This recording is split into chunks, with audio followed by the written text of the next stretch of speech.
കുഴപ്പമില്ല, ചേട്ടാ എങ്ങനെയുണ്ട് പടം? എങ്ങനെയുണ്ട്? നല്ല അടിപൊളി ആക്ഷനൊക്കെ അടിപൊളി ആക്ഷൻ.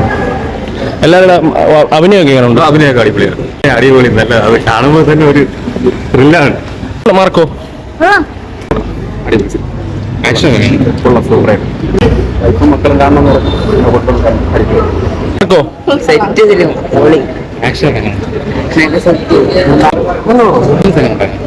കഴിവുകളെ ചേട്ടാ ഉണ്ണി മൂന്ന് എങ്ങനെയുണ്ട്?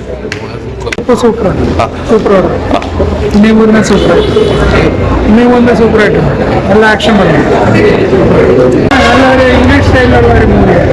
നമ്മൾ ജോൺ വിക്ക് പോലെയൊക്കെ ഫീൽ ചെയ്യുന്നു. മാർക്കോ എങ്ങനെയുണ്ട്? കിട്ടില്ല പടമാണ്. ലാസ്റ്റ് ഒക്കെ കാണണം, നിങ്ങൾ കാണേണ്ട പടമാണ്. കിട്ടില്ല സൂപ്പർ. കൊള്ളാം, ഭയങ്കര വയലൻസാ. ഓക്കെ. ഉണ്ണി മൂന്ന് എങ്ങനെയുണ്ട്? ഉണ്ണിമുത്തം കിട്ടും. ഓക്കെ. എങ്ങനെയുണ്ട്? അടിപൊളിയായിരുന്നു. വയലൻസ് ഒക്കെ വയലൻസ് ഒക്കെ പീക്ക്. അല്ല, ഫാമിലി ഓഡിയൻസിന് കാണാൻ പറ്റും. ഇല്ല തിങ്ക് അണ്ടർ 18 കാണാൻ പറ്റത്തില്ല. ഉണ്ണി മൂന്ന് എങ്ങനെ ഉണ്ടായിരുന്നു? ഇതൊരു രക്ഷയില്ല, പൊളിയായിരുന്നു. നല്ല പടം. വയലൻസ് ഒക്കെ നല്ല അടിപൊളിയൊക്കെ ഉണ്ട്. ഓക്കെ. വയലൻസ് പക്ഷെ പ്രതീക്ഷിച്ച അത്ര അങ്ങനെയൊന്നും ഇല്ല. എല്ലാവർക്കും കൊണ്ട് കാണാനേ ഉള്ളൂ. ഉണ്ണി മൂന്ന് എങ്ങനെയുണ്ട്? ഒന്നും പറയാം, നല്ല ലുക്ക് ആയിട്ടുണ്ട്. വില്ലൻസ് ആണെങ്കിലും എല്ലാം അടിപൊളിയാണ്. ഉണ്ണി മൂന്ന് എങ്ങനെയുണ്ട്? ഓക്കെ. വയലൻസ് ഒക്കെ എങ്ങനെയുണ്ട്? ഉണ്ണി മൂന്നേ ഭയങ്കര വയലൻസ് ആണ്, വേറൊരു കുഴപ്പമില്ല. നല്ല അടിപൊളി സിനിമയാണ്.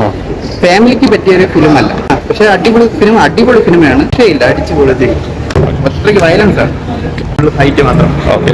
വയലൻസ് ഇഷ്ടമില്ലാത്ത ഉണ്ണി മൂന്നേ എങ്ങനെയുണ്ട്? ഉണ്ണി മൂന്നേ നല്ല